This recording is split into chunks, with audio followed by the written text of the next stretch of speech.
La bofetada fue tan rápida que no tuve tiempo de reaccionar. Lo extraño no fue la bofetada en sí. En cierto modo, llevaba 2 años esperándola.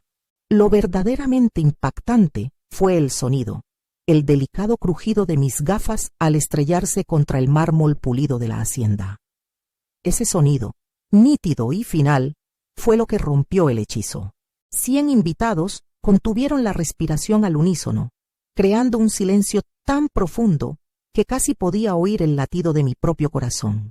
Mi mejilla ardía, sí, pero era un fuego superficial comparado con el hielo que se instalaba en mi pecho. Valeria, mi nuera, con su vestido de novia inmaculado, me miraba con un odio triunfante. ¿Lo ves?, me gritó, su voz cortando el silencio. Eso te pasa por ser una vieja egoísta. Una mujer de tu edad no necesita tanto espacio. La humillación pública era su arma, pero no sabía que ese golpe no había roto mi espíritu, sino las cadenas que me ataban a una farsa. Nadie se movió para ayudarme mientras me agachaba, temblando para recoger mis lentes rotos. Algunos invitados apartaron la mirada incómodos, otros susurraban entre ellos, pero nadie, absolutamente nadie, se atrevió a defender a la pobre suegra que acababa de ser humillada públicamente. Mi hijo Mateo permanecía inmóvil, su mirada fija en el suelo como si yo fuera invisible. «Ya no eres bienvenida aquí», continuó Valeria, alisando su impecable vestido de diseñador. «Mateo y yo necesitamos nuestra privacidad para empezar nuestra nueva vida. Tu departamento en Polanco sería perfecto para nosotros mientras buscamos algo mejor». Sus palabras eran veneno puro. Durante meses había soportado sus comentarios condescendientes sobre mi ropa de tiendas departamentales, mi viejo auto, mi vida sencilla. Pero esto había cruzado una línea que nunca debió tocarse. Me levanté lentamente, sintiendo todas las miradas sobre mí como si fueran dagas afiladas. Las lágrimas corrían por mi rostro, pero por dentro algo había cambiado para siempre. Esa bofetada no fue solo un golpe físico, fue la gota que colmó el vaso. Durante años mantuve un perfil bajo, viviendo con humildad y discreción. Tenía secretos que nadie, ni siquiera mi propio hijo, conocía. Los recuerdos de los últimos meses comenzaron a inundar mi mente mientras caminaba lentamente hacia la salida. Recuerdo cuando Valeria llegó por primera vez a mi departamento hace 2 años. Su rostro ensombrecido al ver mi hogar modesto, mis muebles antiguos, mi pequeña cocina. «¿En serio, aquí vive la mamá de Mateo?», le había preguntado a él, con la voz lo suficientemente alta como para que yo la oyera. Desde ese momento, cada visita había sido una tortura silenciosa. «Leonita, deberías mudarte a un lugar más pequeño», me había dicho hacía 3 meses durante una cena familiar.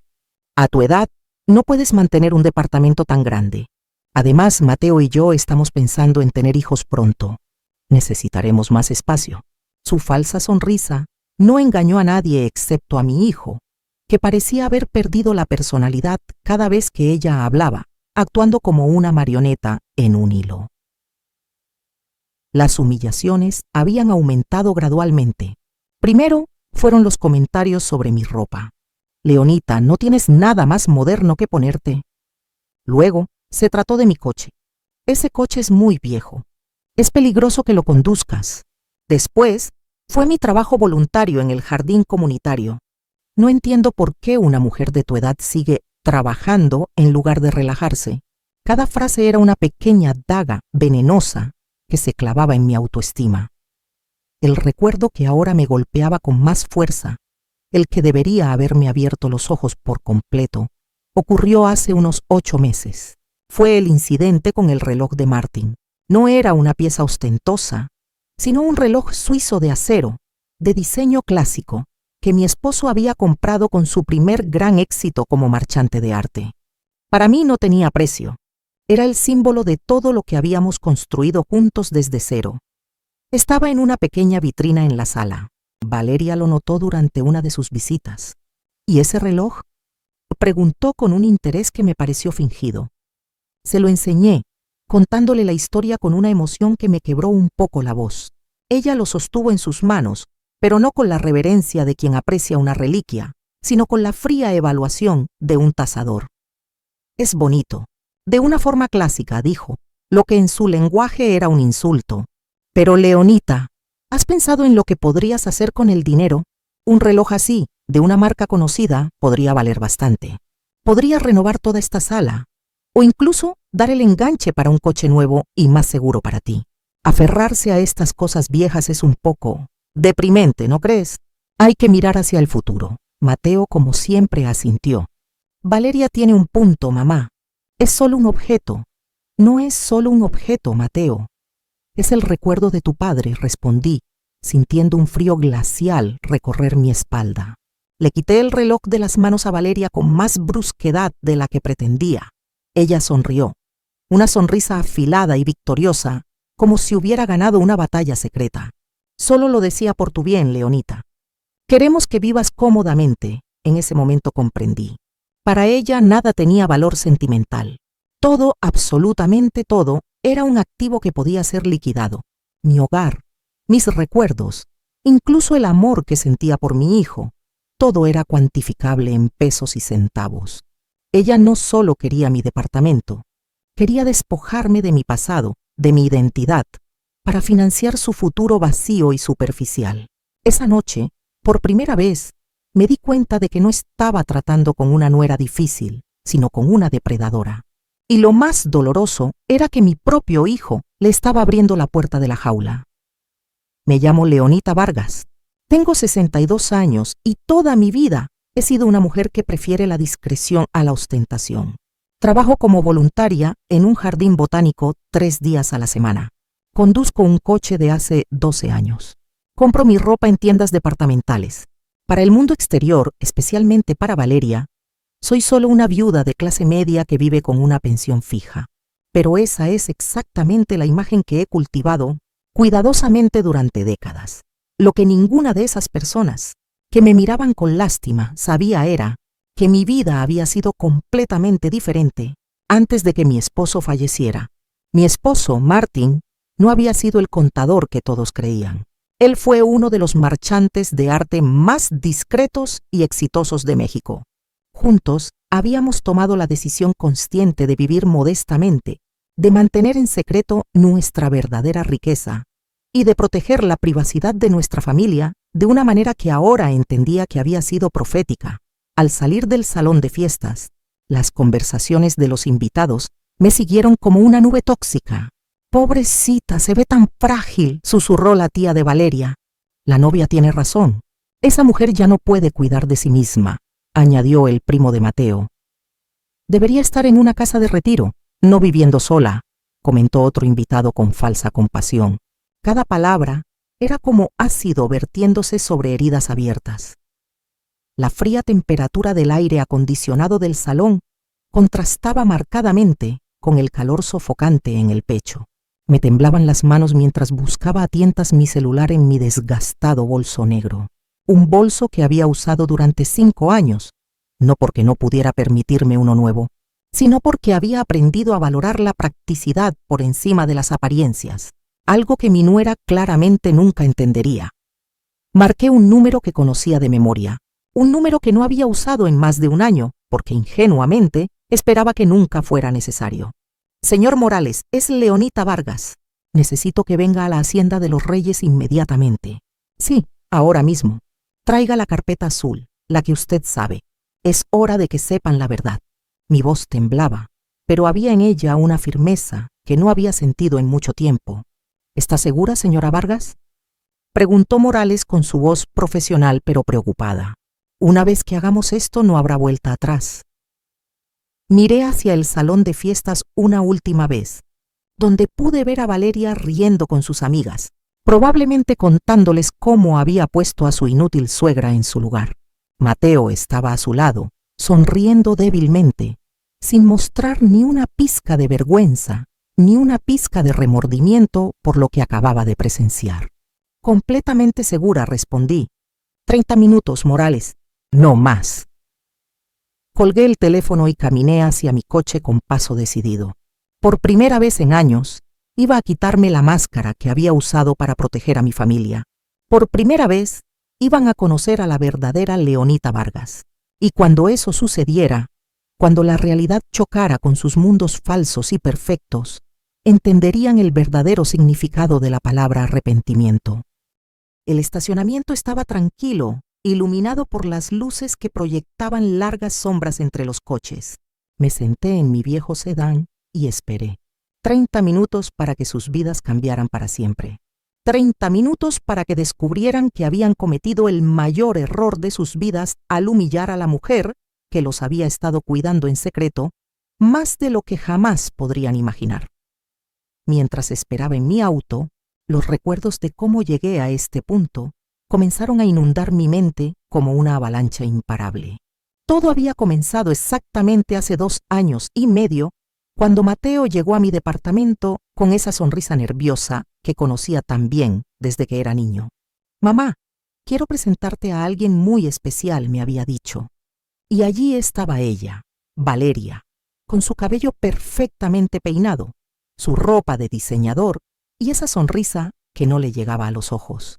Desde el primer momento supe que algo no andaba bien. La forma en que miraba mi departamento, evaluando cada rincón con un sutil desdén velado, me dijo todo lo que necesitaba saber sobre sus intenciones. «Qué acogedor», murmuró mientras miraba mis muebles de segunda mano y las cortinas descoloridas. Su tono sugería todo lo contrario. Mateo, completamente cegado por lo que creía que era amor, no notó la condescendencia en su voz. Esa primera cena había sido un desastre silencioso. Valeria apenas probó la comida que había preparado con cariño, alegando que cuidaba su figura. Cuando le pregunté por su familia, respondió con evasivas, no sin antes preguntarme sobre mi situación financiera, con una curiosidad que me pareció alarmante. «¿Y cómo te las arreglas con una pensión de viudedad, Leonita? Debe ser difícil sobrevivir con tan poco dinero», había dicho con falsa preocupación. Lo que Valeria no sabía era que yo la había estado observando tanto como ella me había estado observando a mí. Durante los siguientes meses, comencé a notar patrones que me pusieron en alerta máxima. Cada vez que visitaba mi departamento, ella hacía comentarios sobre lo anticuado que era todo, sobre cómo merecía algo mejor en mis años dorados. Pero sus ojos siempre se detenían en los detalles que realmente importaban. La ubicación privilegiada del edificio en Polanco, la vista panorámica desde mi balcón, el tamaño de las habitaciones. Un día, mientras Mateo estaba en el baño, la escuché hablando suavemente por teléfono en mi cocina. «Sí, mamá, el departamento de su mamá está en una zona carísima. Si logro convencerla de que se mude a un lugar más pequeño, podríamos quedarnos aquí hasta que tengamos nuestro propio lugar. Es tan ingenua que probablemente incluso nos agradecerá por ayudarla con la transición». Sus palabras me hirieron como un cuchillo, pero mantuve la compostura cuando regresó a la sala, fingiendo inocencia. A partir de ese momento, cada interacción con Valeria se convirtió en una actuación cuidadosamente orquestada por ambas partes. Ella interpretó a la nuera preocupada, mientras que yo pretendía ser la anciana vulnerable que necesitaba orientación. Pero por dentro estaba recopilando información, observando sus movimientos, comprendiendo sus verdaderas motivaciones. Era como una partida de ajedrez donde ambos creíamos que íbamos ganando. Los meses siguientes trajeron consigo una escalada gradual de sus intentos de manipulación. Primero estaban las sutiles sugerencias. «Leonita, he visto unos departamentos muy bonitos para gente de tu edad, con servicios todo incluido y sin preocupaciones de mantenimiento». Luego vinieron las presiones más directas. «No puedes seguir viviendo sola a tu edad. Es peligroso. ¿Y si te caes y nadie se entera durante días?» Cada discusión estaba diseñada para hacerme sentir incompetente e indefensa. Mateo, mi propio hijo, comenzó a repetir las mismas frases como un loro amaestrado. «Mamá, Valeria tiene razón. Quizás sería mejor que consideraras mudarte a un lugar más manejable». Verlo transformarse gradualmente en la marioneta de esa mujer era más doloroso que cualquier insulto directo. El hijo que había criado con tanto amor y sacrificio ahora me veía como un obstáculo para su felicidad. La campaña psicológica se intensificó después de que anunciaron su compromiso. Las visitas se hicieron más frecuentes, pero también más tensas. Valeria había comenzado a traer revistas y folletos inmobiliarios para comunidades de personas mayores. Solo estoy explorando opciones para ti, Leonita. Quiero asegurarme de que tengas la mejor calidad de vida posible, decía, extendiendo los materiales sobre mi mesa de café como si se tratara de una negociación comercial. Pero yo había estado investigando por mi cuenta. Una tarde, cuando salieron a hacer los recados de la boda, decidí llamar a una vieja amiga que trabajaba en el sector inmobiliario.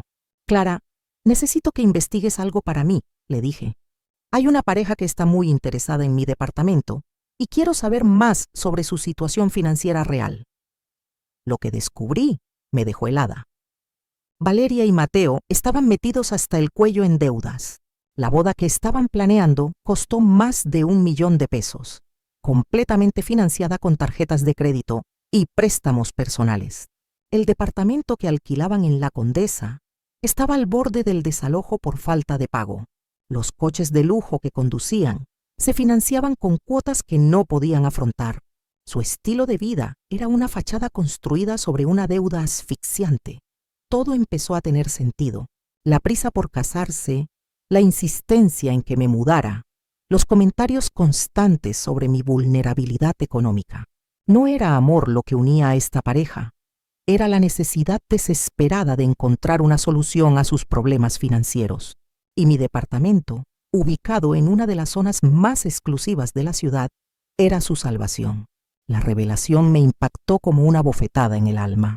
Mi hijo, el niño que crié con valores de honestidad y trabajo duro, había elegido el camino fácil de la manipulación y el engaño. Había permitido que una mujer ambiciosa lo convenciera de ver a su propia madre como un recurso para ser explotado en lugar de una persona a la que amar y respetar. En las semanas previas a la boda, sus intentos se volvieron más agresivos. Leonita, no puedes seguir siendo tan egoísta, me había dicho Valeria apenas 3 días antes de la ceremonia. Mateo y yo nos hemos sacrificado tanto por este matrimonio. Lo mínimo que puedes hacer es ayudarnos con la vivienda. Sus palabras ya ni siquiera llevaban la máscara de falsa preocupación. Era una exigencia directa disfrazada de favor familiar. Esa noche tomé una decisión que lo cambiaría todo. Llamé al señor Morales, mi asesor financiero, y el único hombre en el que había confiado plenamente desde que falleció mi esposo Martín. Morales, necesito que prepare algunos documentos. Es posible que pronto tenga que revelar información que he mantenido en secreto durante años. Su voz se volvió seria al instante. Señora Vargas, ¿está segura de que es el momento adecuado? Y me había advertido con la sabiduría de quien ha manejado mis asuntos durante más de una década. Una vez que esta información sea pública, no podrá retractarse. Las consecuencias podrían ser devastadoras para las relaciones familiares, pero ya lo había decidido. La familia que había intentado proteger con mi silencio había decidido traicionarme. Y ahora, sentado en mi auto en el estacionamiento de la hacienda, esperando que Morales llegara con los documentos que lo cambiarían todo, me di cuenta de que había llegado el momento de la verdad. 25 minutos más, y Valeria, Mateo y todos aquellos invitados que me habían mirado con lástima descubrirían quién era realmente Leonita Vargas.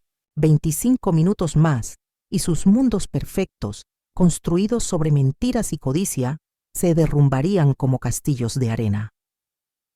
La brisa nocturna agitaba las hojas de los árboles alrededor del estacionamiento, creando sombras danzantes bajo las luces. Fue extrañamente poético que en una noche tan hermosa, tantas ilusiones estuvieran a punto de morir para siempre. Habían pasado 20 minutos desde mi llamada a Morales, y cada segundo se sentía como una eternidad.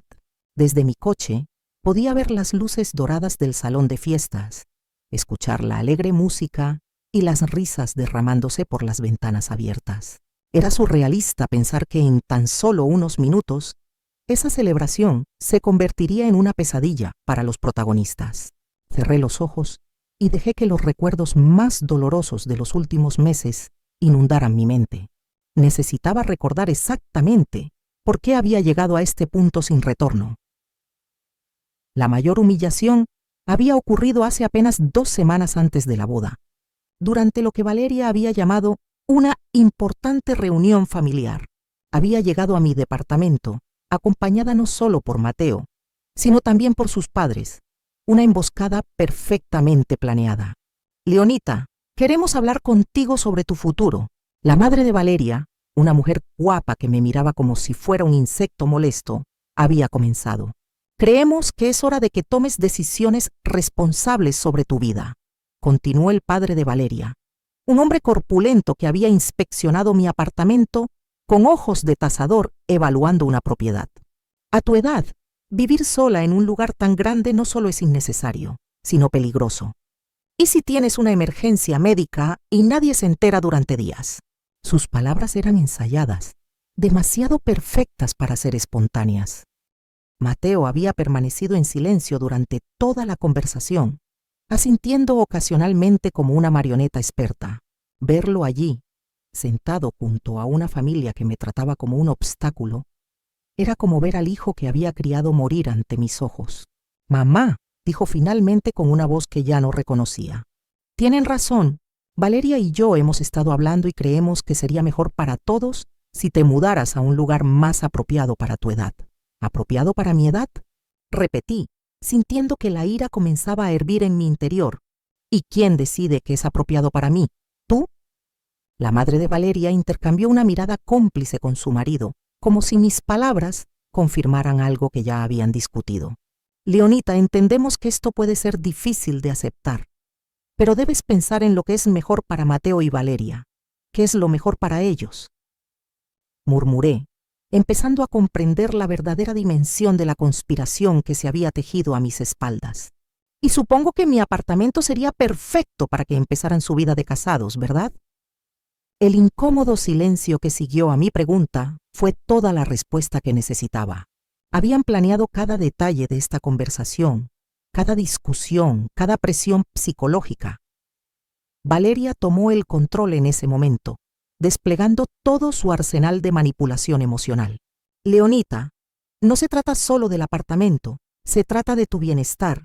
Hemos estado investigando y descubrimos una residencia maravillosa para personas de tu edad. Cuenta con servicio médico 24 horas, actividades sociales, comidas preparadas. Podrías hacerte amigo de gente que entiende por lo que estás pasando. Su sonrisa falsa me dio náuseas.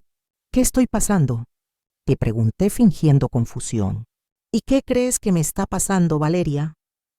Miró a Mateo en busca de apoyo antes de responder. Bueno, la soledad, la incertidumbre financiera, el miedo a no poder cuidarte. Es normal a tu edad, Leonita.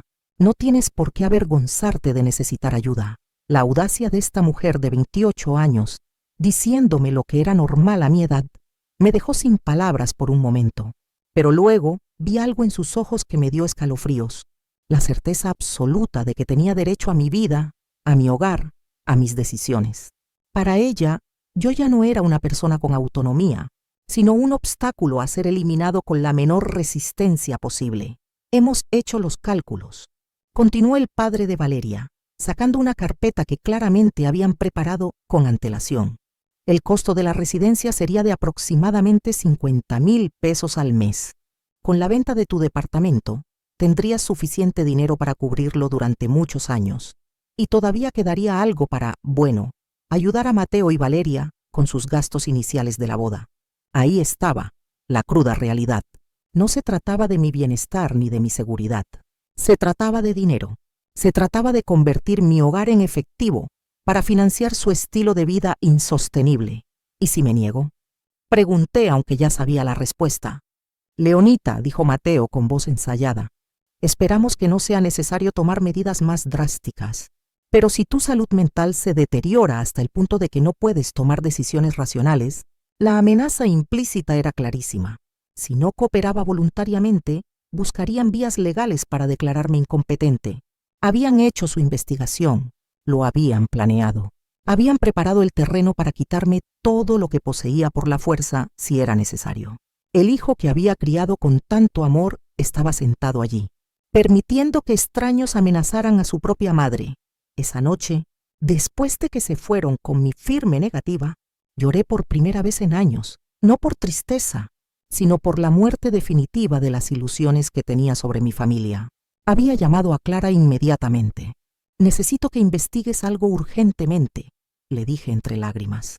Quiero saber exactamente cuál es la situación financiera real de mi hijo y su prometida. Todo. Deudas, ingresos, pasivos, todo. Los resultados de esa investigación habían sido devastadores. Mateo ganaba 800,000 pesos al año como gerente de ventas, pero tenía deudas de más de 1.5 millones en tarjetas de crédito. Valeria trabajaba a tiempo parcial como asesora de imagen, ganando unos 80,000 pesos al año, pero gastaba como si tuviera un salario de ejecutiva. Juntos debían más de 2 millones de pesos, sin contar los préstamos que habían pedido para la boda. El departamento que alquilaban por 40,000 pesos al mes llevaba 3 meses de retraso en los pagos. Los autos que conducían se financiaban con pagos que representaban el 60% de sus ingresos combinados. Su principal tarjeta de crédito estaba al límite y habían empezado a usar adelantos de efectivo para pagar otras deudas. Se encontraban en una situación de libertad financiera y mi apartamento representaba su única esperanza de salvación. Pero había algo más en el informe de Clara que me rompió el corazón por completo. Durante los últimos 6 meses, Mateo había estado llamando regularmente a bancos y compañías de seguros, preguntando sobre préstamos con garantía sobre la propiedad de su anciana madre. Había estado preguntando sobre los procedimientos legales para obtener poder notarial financiero sobre personas mayores. Mi propio hijo llevaba meses planeando mi disposición sistemática. La información más dolorosa llegó al final del informe. Según un investigador privado que Clara había contratado, Valeria había estado contándoles a sus amigos que se había sacrificado al comprometerse con un hombre mayor y menos atractivo, porque su madre tenía propiedades valiosas y no tenía herederos competitivos. Para ella, casarse con Mateo no era amor, era una inversión estratégica en mi propiedad. Esa revelación fue la gota que colmó el vaso. Durante semanas, había considerado simplemente revelar mi verdadera situación financiera, pensando que tal vez el impacto les haría reconsiderar su comportamiento. Pero después de leer ese informe, comprendí que no se trataba de dinero ni de desesperación. Se trataba de una codicia pura y calculada que había corrompido a mi hijo hasta dejarlo irreconocible. Los días previos a la boda habían sido una tortura. Cada llamada de Mateo era una nueva presión para reconsiderar mi postura. Cada visita de Valeria incluía comentarios venenosos sobre mi terquedad y egoísmo. Habían empezado a tratarme como si ya fuera una anciana senil cuyas opiniones no importaban. La noche antes de la boda, Mateo había hecho su último intento. «Mamá, mañana es el día más importante de mi vida. Por favor, no lo arruines siendo difícil. Valeria solo quiere lo mejor para todos nosotros». Sus palabras fueron la confirmación definitiva de que había perdido a mi hijo para siempre. El hombre que se casaba al día siguiente ya no era el chico que yo había criado con tanto amor y sacrificio. Y ahora, sentado en mi auto esperando a Morales, me di cuenta de que todo había conducido a este momento inevitable. No se trataba de venganza o crueldad, se trataba de justicia, se trataba de mostrarles las consecuencias de sus actos. Se trataba de enseñarles que algunas líneas nunca se debieron cruzar. 1000 minutos más y todo cambiaría para siempre. Mis manos temblaban mientras marcaba el número de don Humberto, mi vecino del departamento de al lado, un hombre de 70 años que había sido testigo silencioso de todas las tensas visitas de los últimos meses. «Humberto, soy Leonita. Necesito pedirte un favor muy importante», dije con voz temblorosa. «¿Podrías venir a mi apartamento y traerme la carpeta marrón del segundo cajón de mi escritorio? Sí, ahora mismo. Es urgente». Humberto había sido como un hermano para mí desde que Martín falleció, y sabía que podía confiar en él sin que me hiciera preguntas. Mientras esperaba, recordé la conversación que tuve con Humberto hace apenas una semana.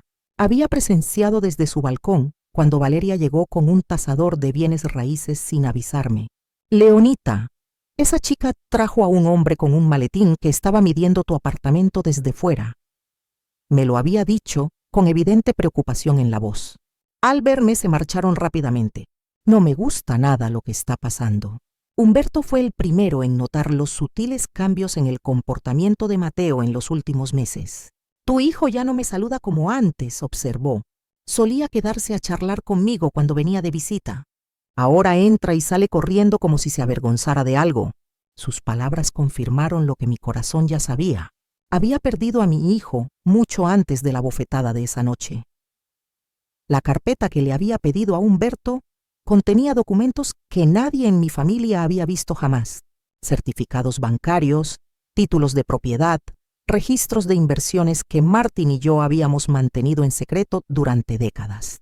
Documentos que demostraban que la pobre viuda, viviendo con una pensión modesta, era en realidad una mujer con recursos suficientes para cambiar vidas con una sola decisión. Minutos más tarde, Humberto apareció en el estacionamiento con la carpeta en las manos. «Leonita, ¿qué pasa? ¿Te ves muy molesta?», preguntó mientras me entregaba los documentos. Le expliqué brevemente lo que había sucedido en el salón de fiestas y vi cómo su rostro se endurecía con cada detalle. «Esa mujer es una víbora», murmuró. «Siempre lo supe». «Humberto, en unos minutos, un hombre llamado señor Morales llegará. Cuando lo veas, dile que lo espero aquí», le pregunté. «Y Humberto, después de esta noche muchas cosas van a cambiar. Quiero que sepas que siempre has sido como de la familia para mí». Sus ojos se llenaron de lágrimas mientras asentía. «Tú también eres familia para mí, Leonita. Haz lo que tengas que hacer». A la que Humberto regresó al edificio, abrí la carpeta y comencé a revisar documentos que no había mirado en meses. El primero fue un extracto bancario que mostraba un saldo de más de 90 millones de pesos en una cuenta de inversión.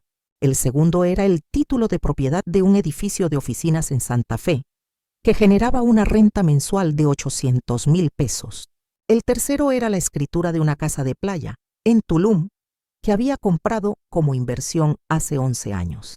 Martin había sido un genio en inversiones, comenzando con un pequeño negocio de importación y convirtiéndolo en un imperio silencioso. Juntos habíamos tomado la decisión de vivir modestamente para proteger nuestra privacidad y seguridad familiar. «La riqueza visible atrae problemas», solía decir Martin. «La riqueza invisible te da poder». Nunca imaginé que tendría que usar ese poder contra mi propio hijo. Cada documento en esa carpeta representaba años de trabajo duro y decisiones inteligentes. El jardín botánico donde trabajaba 3 días a la semana no era porque necesitara el dinero, sino porque me gustaba mantenerme activa y conectada con la comunidad. El viejo coche que yo conducía no era por limitaciones económicas, sino porque había aprendido que la ostentación innecesaria solo trae problemas. Mi departamento, el que Valeria tanto codiciaba, era en realidad la propiedad menos valiosa en mi cartera. La había comprado no por su valor económico, sino por los recuerdos que guardaba. Era donde Martin y yo pasamos nuestros últimos años juntos, donde planeamos nuestro futuro, donde él falleció en mis brazos después de una valiente batalla contra el cáncer. Pero había algo más en esa carpeta que lo cambiaría todo para Mateo y Valeria. Durante los últimos 3 años, desde que mi hijo empezó a tener sus problemas financieros, había estado pagando en secreto muchas de sus deudas. Los pagos de tarjetas de crédito, que él creía que provenían de un bono de trabajo, en realidad salían de mi cuenta. El descuento especial en su alquiler que había negociado con su arrendador era dinero que yo transfería mensualmente.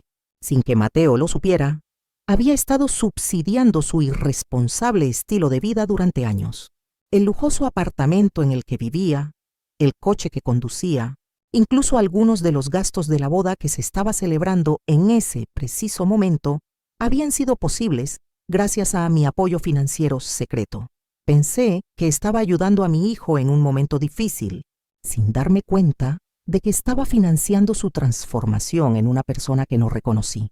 Los registros bancarios mostraban transferencias mensuales por un total de 70,000 pesos que habían mantenido a flote el barco hundiéndose de la vida financiera de Mateo. Dinero que él creía que provenía de bonificaciones laborales o devoluciones, de impuestos, cuando en realidad era su madre tratando desesperadamente de protegerlo de las consecuencias de sus decisiones irresponsables. La ironía era devastadora. Mientras Valeria estaba humillándome por ser una carga económica para su futuro matrimonio, yo era literalmente la única razón por la que podían permitirse ese matrimonio. Mientras planeaban despojarme de mi apartamento para resolver sus problemas financieros, yo había estado resolviendo esos problemas en secreto durante años. Cerré la carpeta y miré hacia el salón de fiestas una vez más. Las luces seguían brillando, la música seguía sonando, los invitados seguían celebrando, pero en menos de 5 minutos, Morales llegaría con los documentos finales que necesitaba. En menos de 5 minutos, el proceso de cortar todos los hilos financieros que había usado para proteger a un hijo que había elegido traicionarme comenzaría. Esto no es venganza, me recordé. Esto es justicia. Se trata de enseñar que las acciones tienen consecuencias, que la codicia tiene un precio, que la familia no es algo que se pueda vender por conveniencia económica. Había intentado proteger a Mateo de la realidad durante demasiado tiempo, y esa protección lo había corrompido hasta hacerlo irreconocible. Los faros de un coche se acercaron al estacionamiento, iluminando la noche con una luz blanca que me cegó momentáneamente. Era Morales, puntual como siempre, llegando con los documentos que lo cambiarían todo para siempre.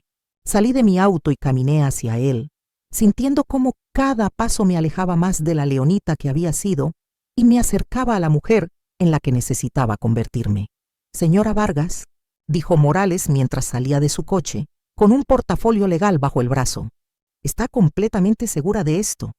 Una vez que entremos allí, no habrá forma de deshacer lo que está a punto de suceder». Miré hacia el salón de fiestas una última vez, donde mi hijo y su nueva esposa probablemente todavía estaban celebrando su victoria sobre la vieja inútil a la que acababan de humillar.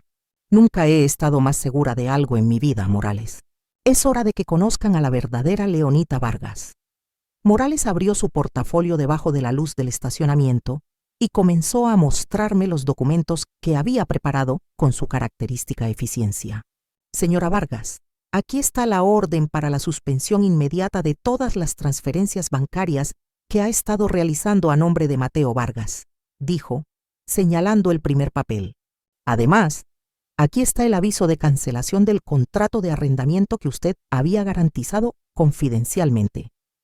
El propietario recibirá este documento mañana por la mañana». Tomé los papeles con manos temblorosas pero decididas. Cada documento representaba un hilo que yo había tejido cuidadosamente durante años para proteger a mi hijo. Y ahora estaba cortando esos hilos uno por uno. ¿Y el pago del salón de fiestas? Pregunté, aunque ya sabía la respuesta. ¿Cancelado?, confirmó Morales. El depósito que usted había garantizado será retirado esta noche. Tendrán hasta mañana para encontrar una forma de pago alternativa. La magnitud de lo que estaba a punto de hacer me golpeó como una ola de frío. Durante 3 años había sido la red de seguridad invisible que había mantenido a flote las vidas de Mateo y Valeria, el apartamento en el que vivían, el coche que conducía, incluso la boda que se estaba celebrando en ese preciso momento. Todo había sido posible gracias a mi secreto apoyo financiero. Y ahora, en una sola noche, iba a retirar todo ese apoyo definitivamente. «Morales, quiero que entienda algo», le dije mientras firmaba cada documento con una determinación que no había sentido en años. «Esto no es crueldad ni venganza. Es la única manera de que aprendan el verdadero valor de las cosas. Durante demasiado tiempo los protegí de las consecuencias de sus actos, y esa protección los corrompió hasta convertirlos en personas que no reconozco. Lo entiendo perfectamente. Señora Vargas», respondió Morales con genuino respeto en su voz. «En mis 30 años como asesor financiero, he visto muchas familias destruidas por la avaricia y la ingratitud.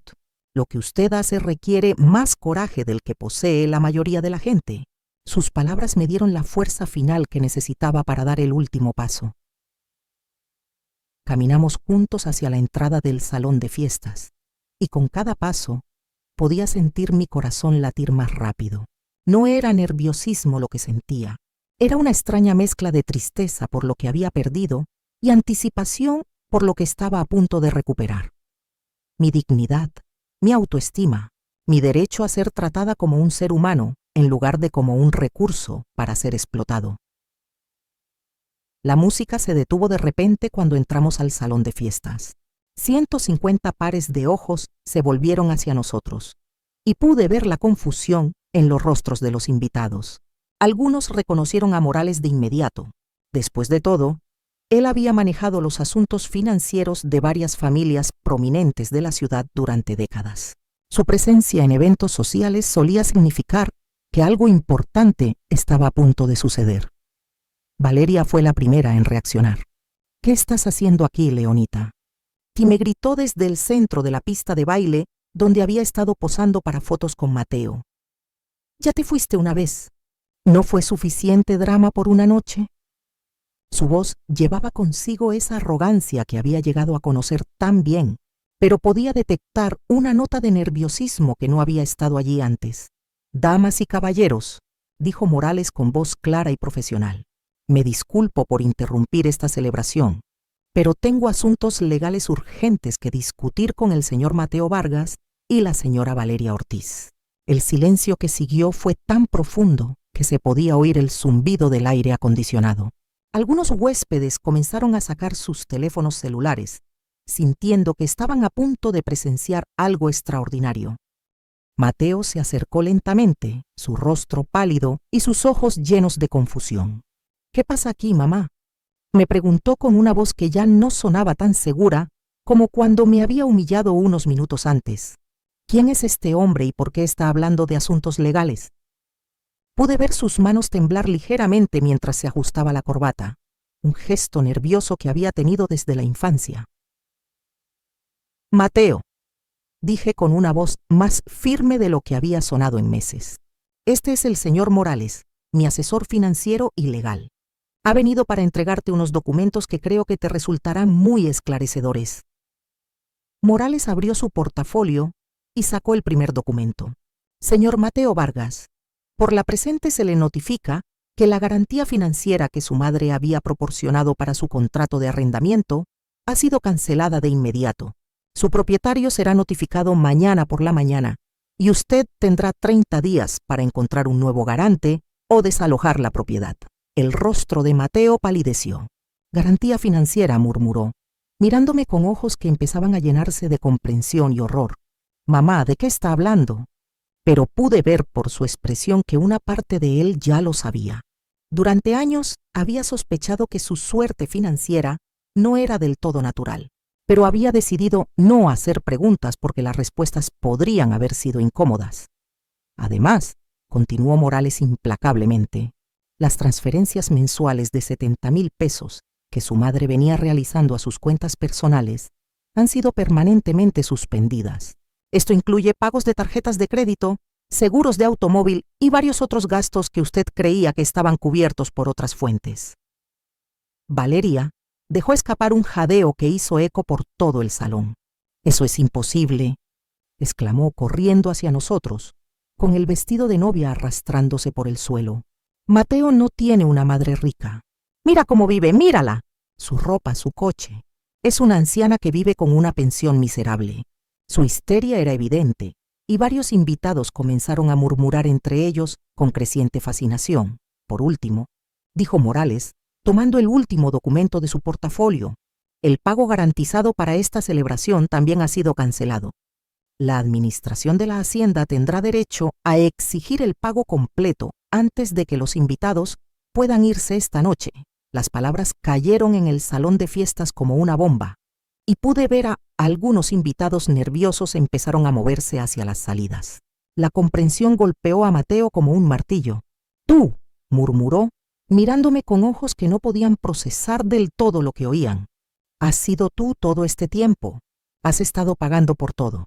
Su voz se quebró en la última palabra, y por un momento vi al niño pequeño que una vez fue, vulnerable y confundido. «Durante 3 años, Mateo», confirmé con una voz que sonaba extrañamente tranquila después de la tormenta emocional que había estado viviendo. 3 años en los que pensé que te estaba ayudando a superar un momento difícil. 3 años en los que creí que finalmente te recuperarías y te convertirías en el hombre que crié. 3 años en los que esperé que recordaras los valores que te enseñé. Valeria comenzó a caminar en círculos, agarrándose la cabeza con creciente desesperación. «Esto no puede estar pasando. Esto no puede ser real», gritó mientras los invitados la observaban con una mezcla de horror y fascinación morbosa. «Eres una pobre anciana. Trabajas en un jardín botánico. Conduces un coche de 10 años. No puedes tener dinero». «Las apariencias engañan, Valeria», dije finalmente, sintiendo que décadas de cuidadosa interpretación llegaban a su fin. Durante años, elegí vivir con sencillez, porque mi esposo y yo creíamos que la riqueza visible atraía problemas. Y resultó que teníamos razón, solo que los problemas vinieron de donde menos los esperábamos.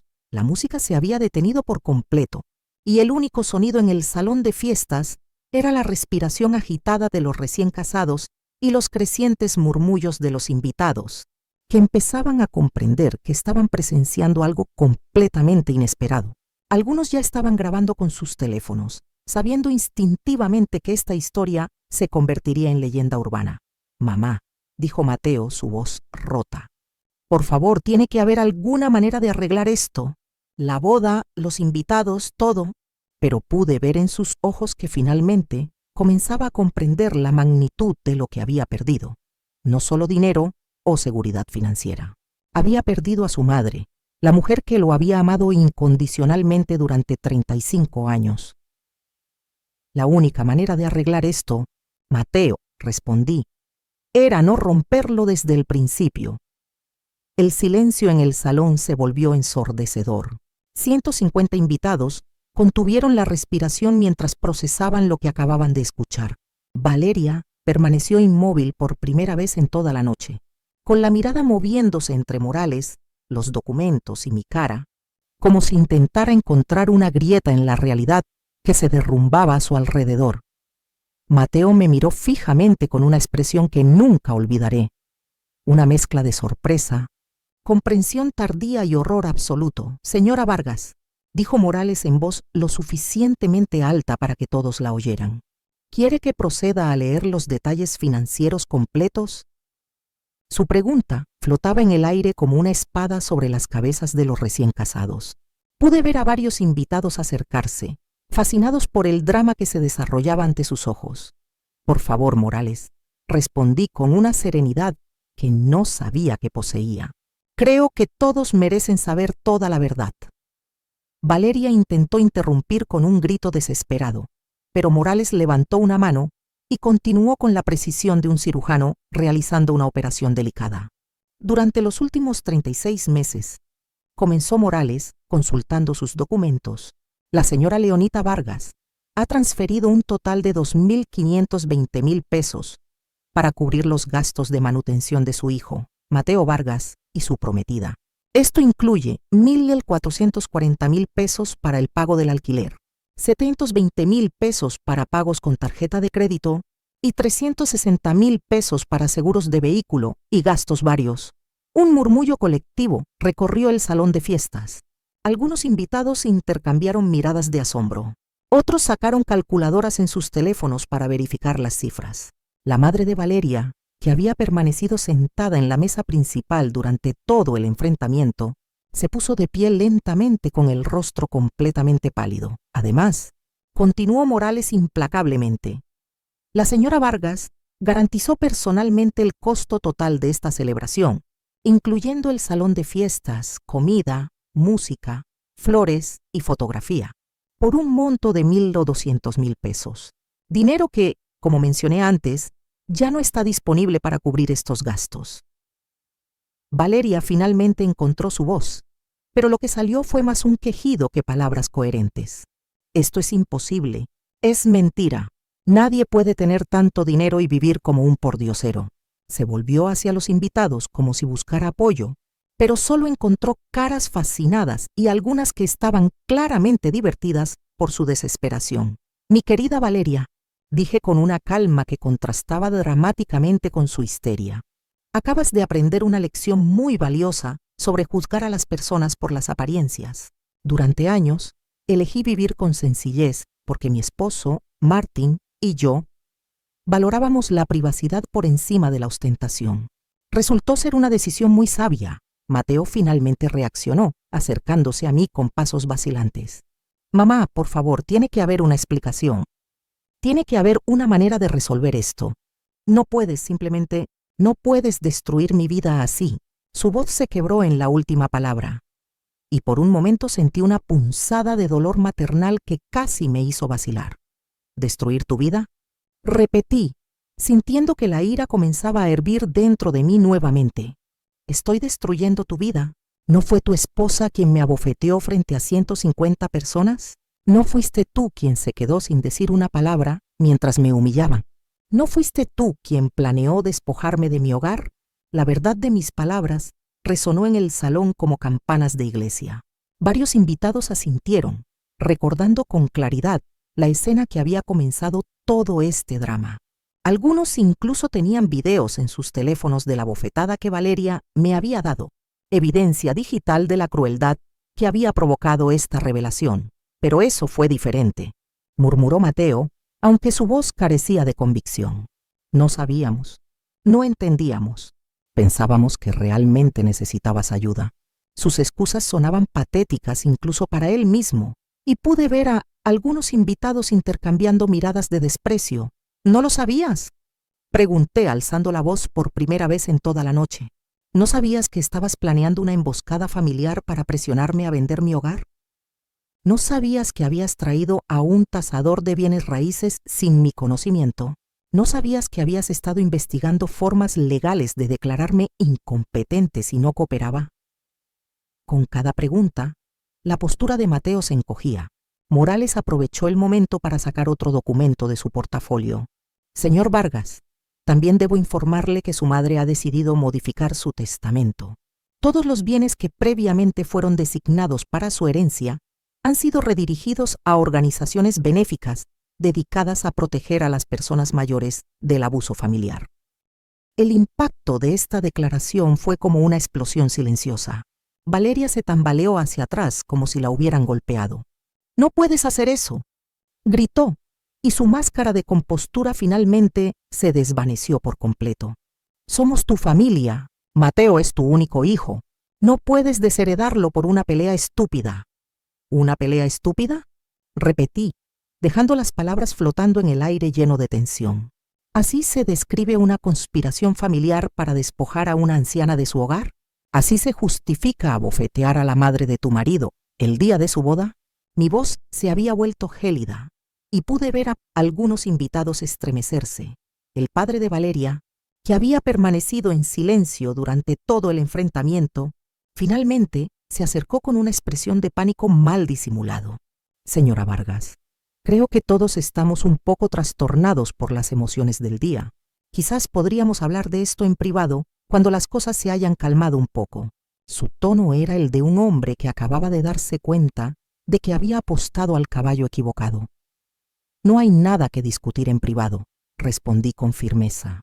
«Todo lo que tenía que decir lo dije aquí, frente a las mismas personas que presenciaron mi humillación. Ustedes eligieron hacer esto público, por lo que mi respuesta será pública». «Papá, no hables con ella», intervino Valeria con la voz temblorosa de rabia. «No le debemos ninguna explicación. Es una vieja loca y vengativa. Valeria, cállate», siseó su madre por primera vez. Una mujer que hasta ahora había observado todo con una superioridad helada. Ahora el pánico empezaba a resquebrajar su fachada. «Señora Vargas», dijo, dirigiéndose a mí con un intento de diplomacia que sonaba completamente falso. «Entiendo que esté molesta, pero desheredar a su único hijo es una medida extrema. Piense en su futuro, en sus nietos». «¿Los nietos que planeaban criar en el departamento que querían robarme?», y la interrumpí. «No se preocupe por mis nietos. Me preocuparé de que aprendan el valor del respeto, algo que evidentemente ustedes nunca le enseñaron a su hija». Fue entonces cuando una voz inesperada se alzó desde una de las mesas cercanas. «Tía Leonita tiene razón». Era Sofía, la prima hermana de Mateo, una joven a la que siempre había querido mucho. Se puso de pie, con los ojos llenos de lágrimas de indignación. «Yo no puedo creer esto, Mateo». «¿Cómo pudiste? La tía Leonita te crió sola, te dio todo. Siempre nos ha tratado a todos con un cariño inmenso. Y tú dejas que esta esta mujer le ponga una mano encima? ¿Y conspiras para quitarle su casa? Se volvió hacia el resto de los invitados, muchos de los cuales eran familiares. ¿Y todos ustedes? Se quedaron ahí sentados, viendo cómo la humillaban. ¿Qué clase de familia somos? «Me das vergüenza, primo». El arrebato de Sofía rompió el hechizo. De repente, los murmullos se convirtieron en conversaciones abiertas. «La chica tiene razón», escuché decir a un tío lejano. «Siempre supe que esa Valeria era una trepadora». «¡Qué escándalo!», exclamó otra invitada, mientras su acompañante grababa todo descaradamente con el móvil. La marea de la opinión pública, incluso en esa pequeña sala, estaba cambiando drásticamente. El apoyo de Sofía, en ese momento, fue como un bálsamo para mi alma herida. No estaba sola. Las cabezas de los invitados se movían entre nosotros como si estuvieran viendo un partido de tenis, absortos en cada conversación. Morales cerró su portafolio con un chasquido seco que resonó por todo el salón de fiestas. «Señora Vargas, todos los documentos han sido entregados y explicados. Los efectos legales comenzarán de inmediato». Se volvió hacia Mateo y Valeria con una expresión profesional, pero no sin cierta satisfacción. «Le sugiero que contacte con su propio abogado y asesores financieros lo antes posible». Valeria finalmente se derrumbó. Literalmente se dejó caer en una silla cercana y comenzó a llorar con sollozos incontrolables que resonaban por el salón de fiestas. «Todo está arruinado», murmuró entre lágrimas. «Todo lo que planeamos, todo por lo que trabajamos, todo está destruido». Su vestido de novia, una vez inmaculado, ahora estaba arrugado y manchado de lágrimas. «No», dije, acercándome a ella por primera vez desde la bofetada. «Lo que se destruye son las mentiras, la avaricia y la falta de respeto. Lo que se destruye es la ilusión de que puedes tratar a las personas como objetos y esperar que no haya consecuencias». Me detuve frente a ella, obligándola a levantar la vista. «Esto es lo que pasa cuando confundes la bondad con la debilidad». Mateo se acercó a su esposa y le puso una mano temblorosa en el hombro. «Valeria, tenemos que encontrar una manera de arreglar esto. Tiene que haber algo que podamos hacer». Pero incluso mientras hablaba, pude ver en sus ojos que sabía que era demasiado tarde. Algunos puentes, una vez quemados, no se pueden reconstruir. «Hay una manera de arreglar esto, Mateo», dije, mirándolo directamente a los ojos por primera vez en meses sin sentir dolor. «Puedes aprender de esto. Puedes crecer con esto. Pueden convertirse en las personas que esperaba que fueran antes de que la avaricia los corrompiera». Mi voz se suavizó un poco porque, a pesar de todo, seguía siendo mi hijo. «Pero ese crecimiento tendrá que ocurrir sin mi ayuda financiera, sin mi apartamento y sin mi herencia. Tendrán que hacerlo de la manera difícil, como todos los demás». El salón permaneció en absoluto silencio. Todos los presentes sabiendo que presenciaban el fin definitivo de una relación familiar. Morales y yo nos dirigimos hacia la salida, dejando atrás un salón de fiestas lleno de invitados conmocionados y una pareja de recién casados cuyo mundo perfecto se había derrumbado en menos de 30 minutos. Mi paso era firme mientras caminaba hacia la salida. Morales iba a mi lado, como una guardia silenciosa. Ya no sentía las miradas como dagas, sino como testimonios de mi recién recuperada fortaleza. Antes de cruzar el umbral, un hombre corpulento con un traje nos cortó el paso. Era el gerente de la hacienda, el señor Martínez. «Un momento, por favor», dijo, su voz tensa pero profesional. Se dirigió a Mateo y Valeria, que seguían paralizados en el centro del salón. «Acabo de recibir una notificación de mi departamento de finanzas sobre la cancelación de la garantía de pago para este evento.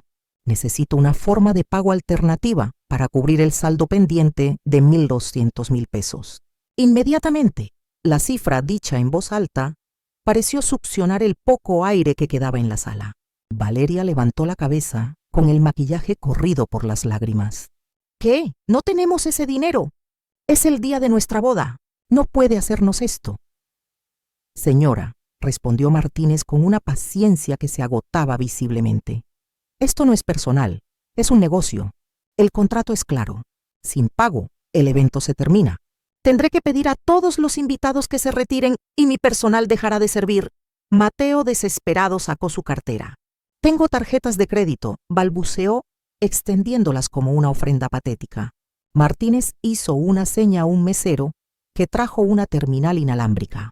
La primera tarjeta, saldo insuficiente. La segunda, transacción denegada. La tercera ni siquiera pasó. El sonido de los pitidos de la terminal denegada fue más humillante que cualquier palabra. Mateo miró a los padres de Valeria, sus ojos suplicando. Su padre, el hombre que había planeado con tanto detalle cómo gastar el dinero de mi apartamento, se encogió de hombros. Nosotros no podemos cubrir esa cantidad, hijo. Lo siento. Su madre ni siquiera lo miró. La fiesta había muerto. Los invitados, ahora entendiendo que no habría más barra libre ni música, comenzaron a desfilar hacia la salida. Algunos con miradas de lástima, otros con sonrisas mal disimuladas, todos llevándose consigo la historia del año. La banda de música comenzó a guardar sus instrumentos en silencio. Los meseros empezaron a recoger las copas a medio beber de las mesas. Mientras Morales y yo salíamos al aire fresco de la noche, dejé atrás la imagen de mi hijo y su esposa, solos en medio de un salón de fiestas desmontado, rodeados de flores marchitas y sueños rotos. Era una imagen brutal pero necesaria. Hizo lo correcto, señora Vargas, dijo Morales mientras me abría la puerta de su coche. Había decidido no conducir. Mis manos aún temblaban por la adrenalina. Lo sé, Morales, respondí, mi voz sonando extrañamente serena. Pero saberlo no hace que duela menos.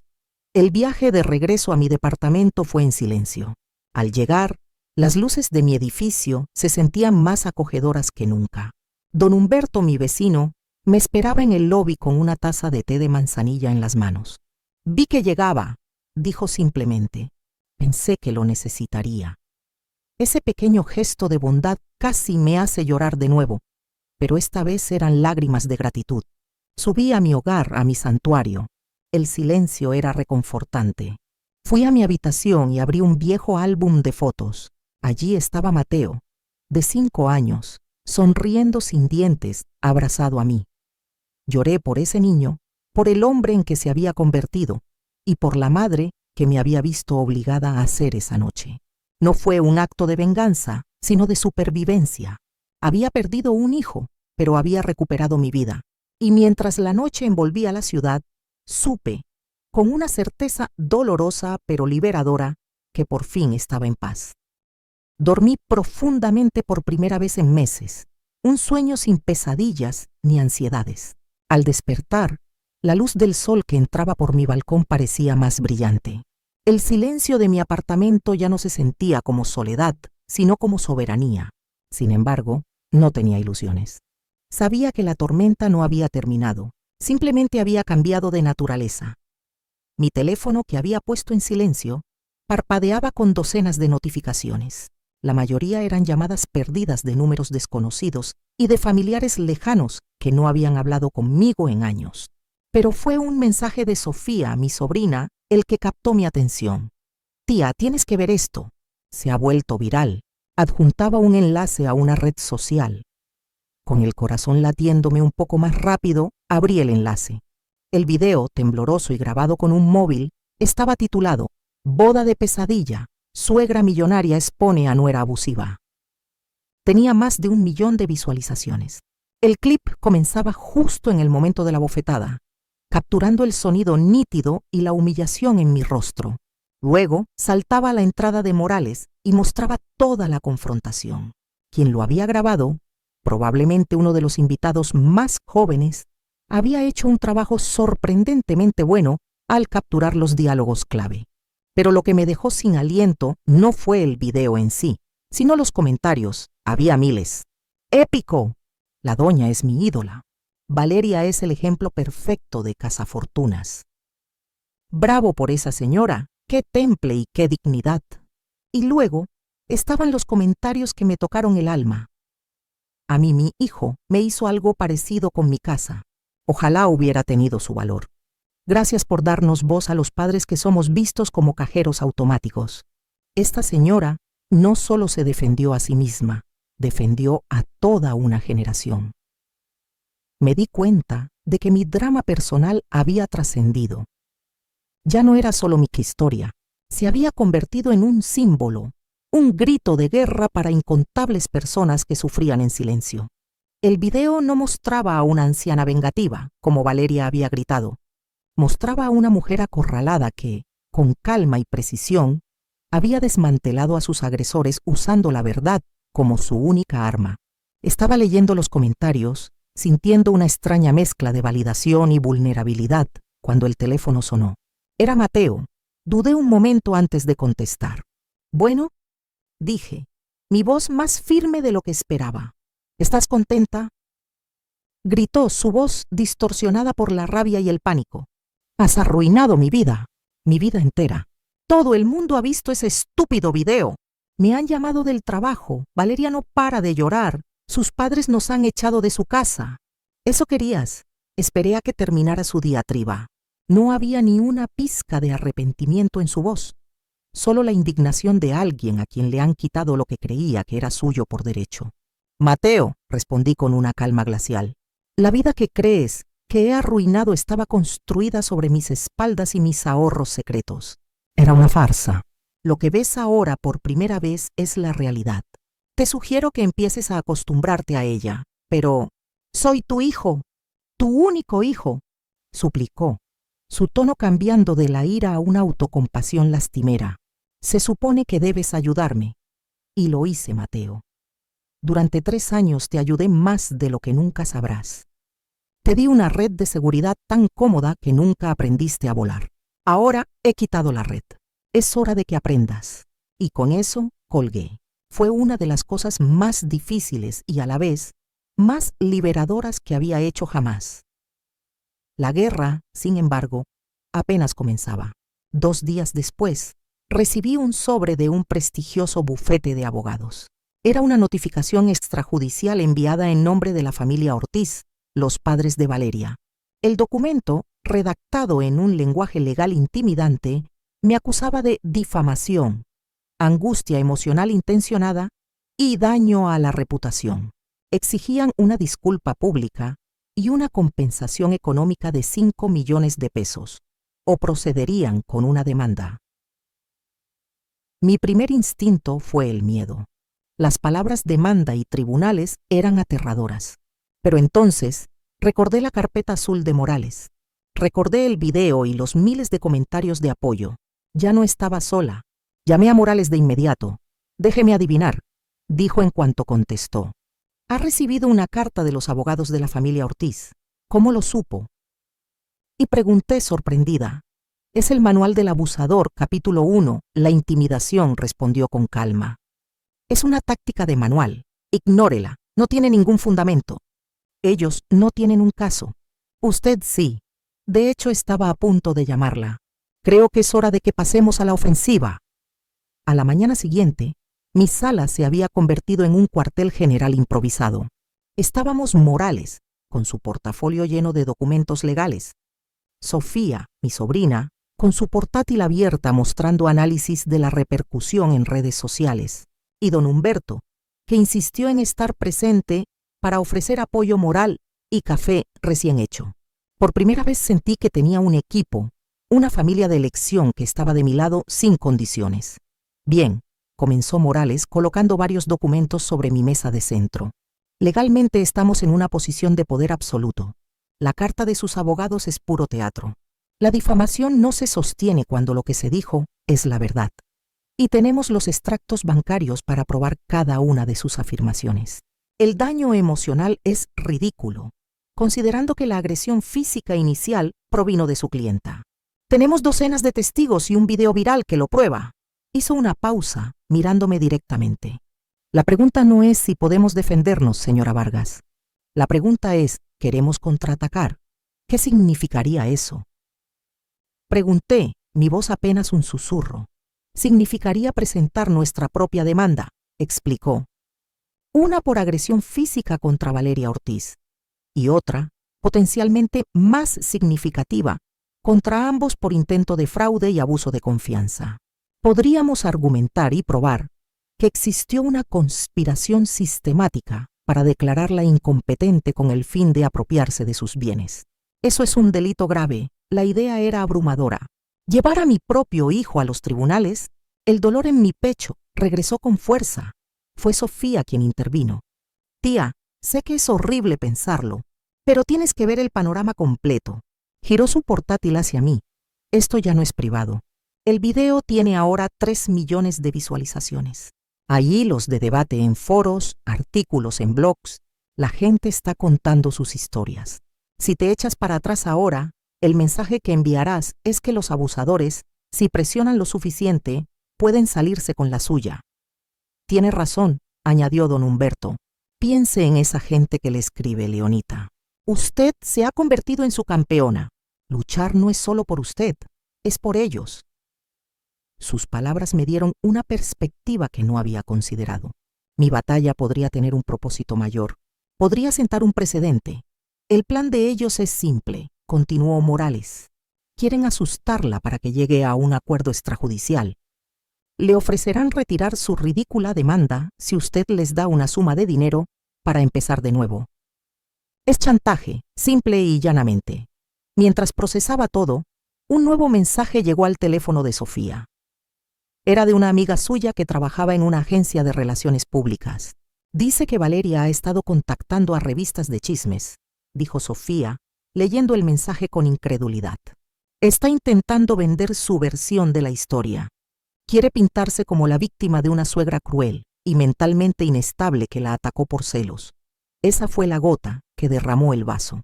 La audacia, la falta total de remordimiento, la vil manipulación de la verdad. La tristeza que sentía se evaporó y fue reemplazada por una determinación fría como el acero. Hágalo, Morales, dije, mi voz resonando con una autoridad que no sabía que poseía. Prepare la demanda, no por venganza, sino por justicia, y por cada persona que no tuvo la oportunidad de defenderse como yo la tengo ahora. No les daremos ni un centavo. Les daremos una lección. Morales sonrió por primera vez, una sonrisa de profundo respeto. Será un honor, señora Vargas. Durante la semana siguiente, el mundo de Mateo y Valeria se desmoronó pieza por pieza. El video viral les costó sus empleos. El casero, al ver que la garantía había sido retirada y que se habían vuelto viralmente infames, aceleró el proceso de desalojo. Amigos que antes acudían a sus fiestas ahora no respondían sus llamadas. Las marcas con las que Valeria colaboraba en redes sociales cortaron lazos, citando daños a su imagen. Se vieron obligados a mudarse a un diminuto apartamento alquilado por los padres de Valeria en una zona periférica de la ciudad, un lugar que ella misma habría descrito como deplorable unas semanas antes. La humillación era total, y lo que era más importante, era una consecuencia directa de sus propias acciones. Yo, por otro lado, comencé a construir. Con la ayuda de Sofía, abrí perfiles en redes sociales, no para presumir, sino para responder. Creamos un pequeño blog llamado La dignidad no tiene edad. Mi primer post fue simple. Conté con mis propias palabras no solo lo que pasó en la boda, sino el lento y doloroso proceso de abuso emocional que la precedió. No usé un lenguaje vengativo, sino educativo. Hablé de las señales, de la manipulación, de la negación y finalmente de la aceptación. La respuesta fue una avalancha. Miles de correos electrónicos y mensajes inundaron mi bandeja de entrada. Historias de dolor, de traición, pero también de esperanza. Me di cuenta de que mi propósito no era solo ganar una batalla legal, era iniciar una conversación a nivel nacional. Una tarde, mientras leía un correo electrónico de un hombre de 80 años que había perdido los ahorros de su vida a manos de su nieto, tuve una epifanía. Miré a Morales y le dije, cuando ganemos este caso, y sé que lo haremos, no quiero el dinero de la compensación para mí. Quiero usarlo para empezar algo. Una fundación. Un lugar donde la gente como este hombre pueda obtener ayuda legal y emocional gratuita. Morales me miró y su expresión profesional se suavizó. Señora Vargas, dijo, eso es lo más extraordinario que he oído en toda mi carrera. En ese momento la transformación se completó. La bofetada de Valeria no había sido el final de mi vida tranquila. Había sido el violento y doloroso nacimiento de mi verdadero propósito. Un par de semanas después, Mientras Morales preparaba la demanda oficial, recibí una llamada a través del formulario de contacto del blog. Era un hombre llamado Arturo, de 72 años. Su voz al teléfono era temblorosa, cargada de una vergüenza que yo reconocí al instante. Señora Vargas. Leonita, disculpe que la moleste, comenzó.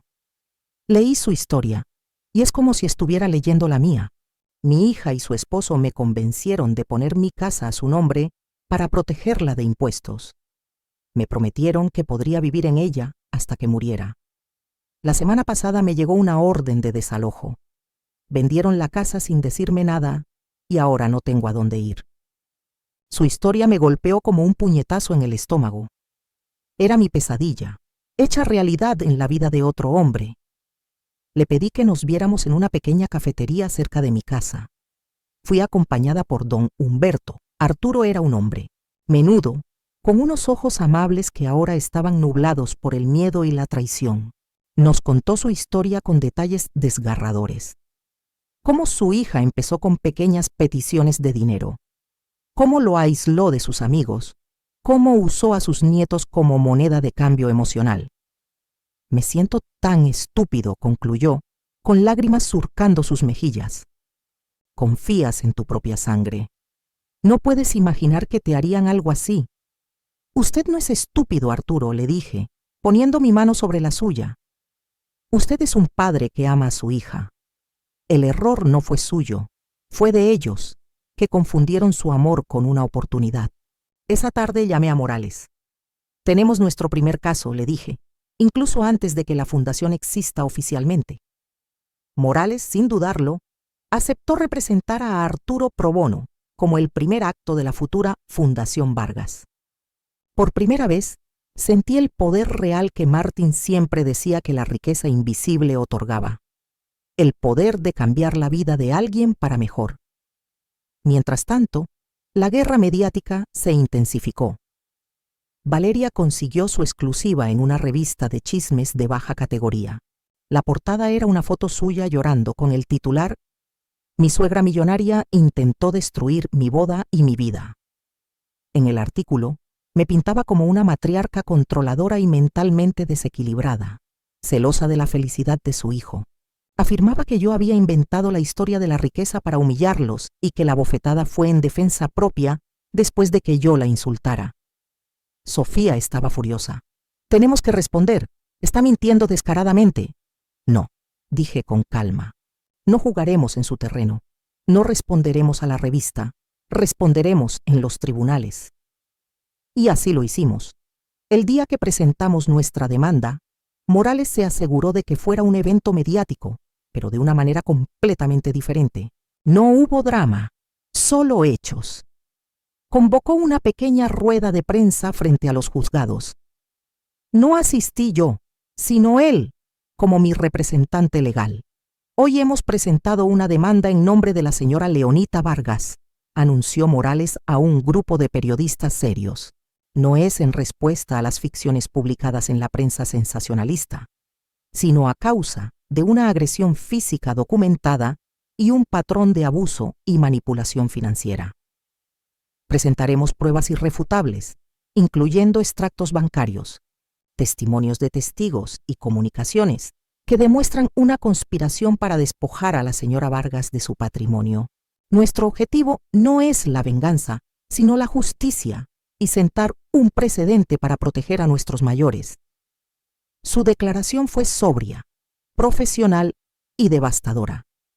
En lugar de un circo mediático, lo convertimos en un asunto de interés público sobre los derechos de las personas mayores. Los medios de comunicación serios recogieron la historia desde ese ángulo. El debate nacional que había comenzado en los comentarios de un video viral ahora tenía un marco legal y social. La primera fase de la batalla legal fueron las deposiciones. Valeria fue primero. Llegó vestida de manera sombría, tratando de proyectar una imagen de víctima. Pero su fachada se derrumbó bajo el interrogatorio preciso de Morales. «Señora Ortiz, usted afirma que creía que su suegra era pobre, ¿correcto?» «Absolutamente, vivía de una forma muy modesta». «Interesante. Entonces, ¿cómo explica que el pago de la hacienda por más de 1.000.000 de pesos proviniera de una cuenta a su nombre? ¿O los pagos mensuales a la tarjeta de crédito de su esposo? Valeria tartamudeó. Eran préstamos, regalos. No lo sé. Yo no manejaba esas cosas. Sus mentiras eran tan transparentes que resultaban casi infantiles, pero la deposición más dolorosa fue la de Mateo. Entró en la sala de conferencias con la mirada perdida. Parecía haber envejecido 10 años en unas pocas semanas. Ya no había ira en sus ojos, solo un vacío agotado. Morales no fue agresivo, fue metódico. Le mostró uno por uno los documentos que probaban mi apoyo financiero durante años, transferencias para su matrícula universitaria, el pago del seguro de su primer coche, el dinero para el enganche de su primer departamento de soltero, pruebas de un amor y un apoyo incondicional que él había olvidado o decidido ignorar. El golpe de gracia fue un documento que yo misma había dudado en incluir. Era una copia de una carta que le escribí a Martin en su lecho de muerte, prometiéndole que siempre cuidaría de Mateo, que me aseguraría de que nunca le faltara nada.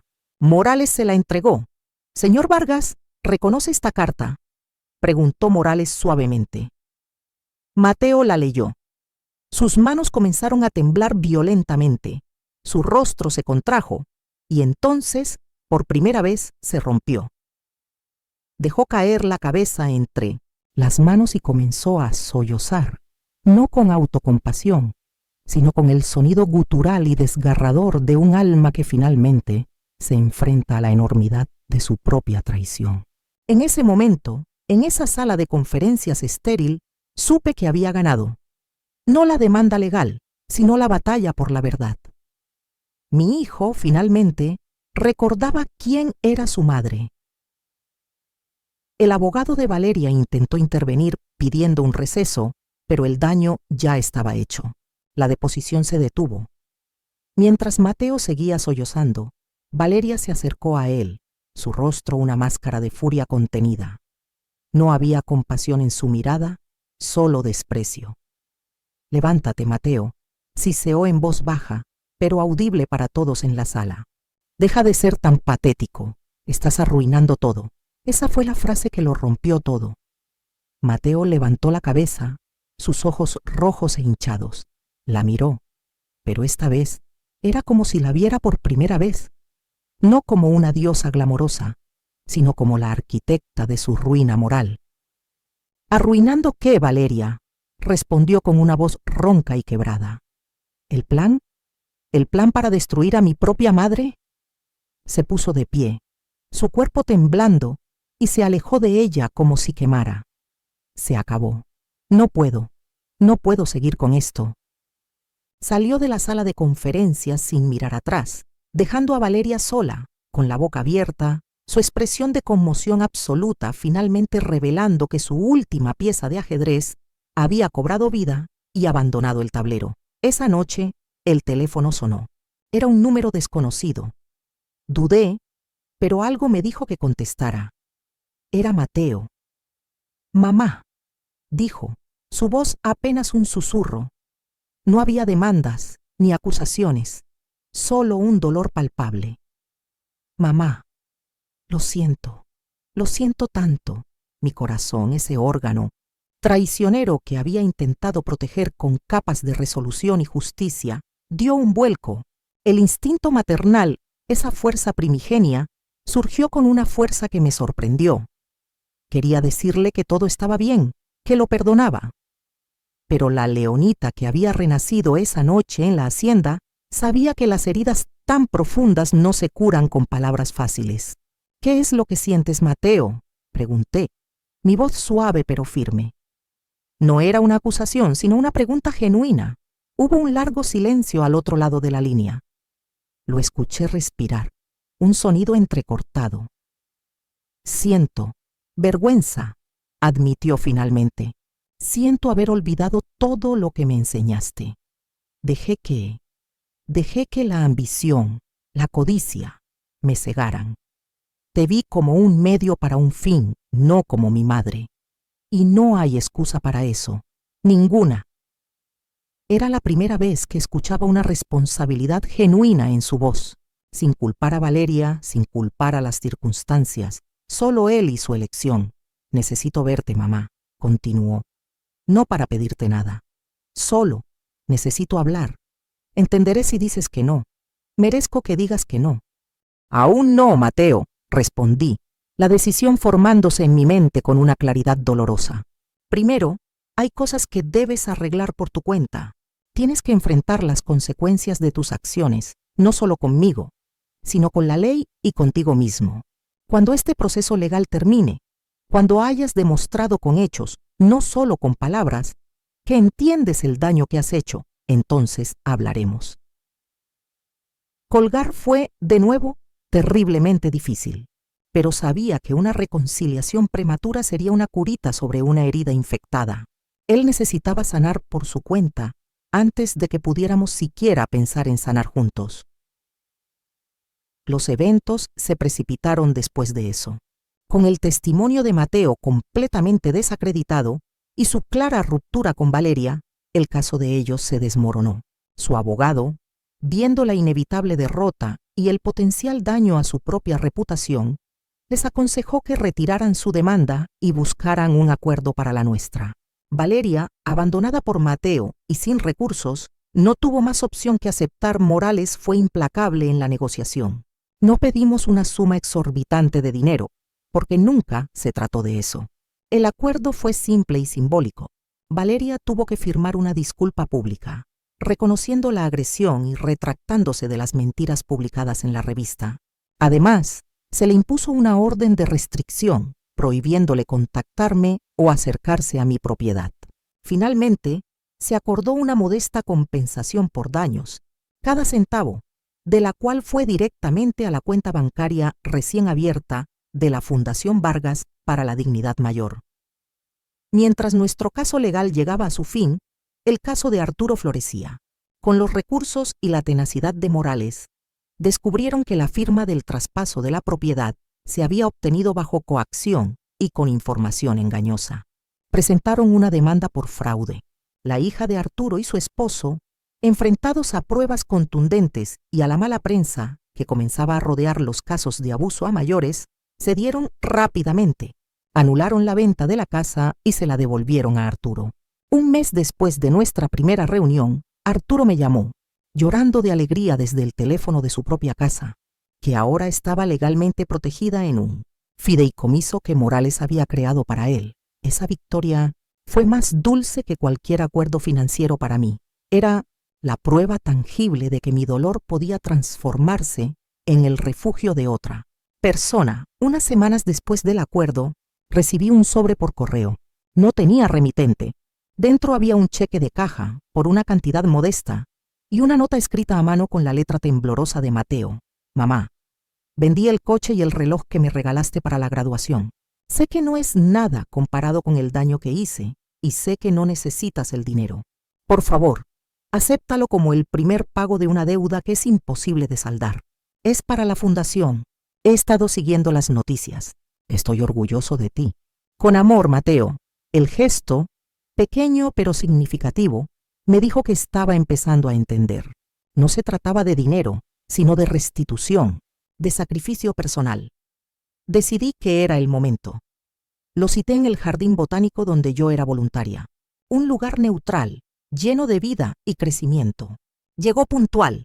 Estaba más delgado, vestía ropa sencilla y había una humildad en su postura que nunca antes había visto.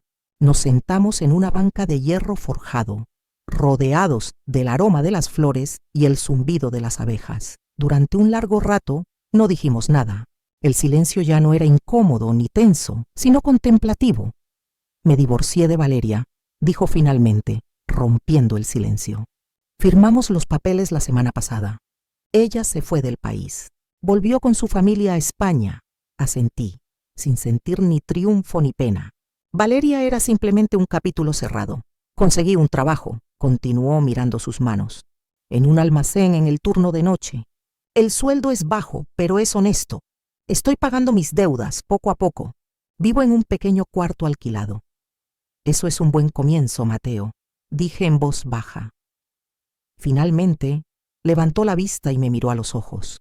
El vacío había sido reemplazado por una profunda y abrumadora tristeza.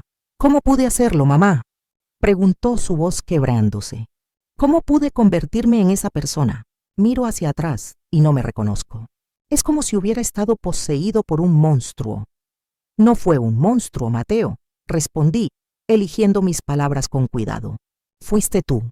Fuiste tú tomando malas decisiones, una tras otra. Fuiste tú permitiendo que la ambición de otra persona se convirtiera en la tuya.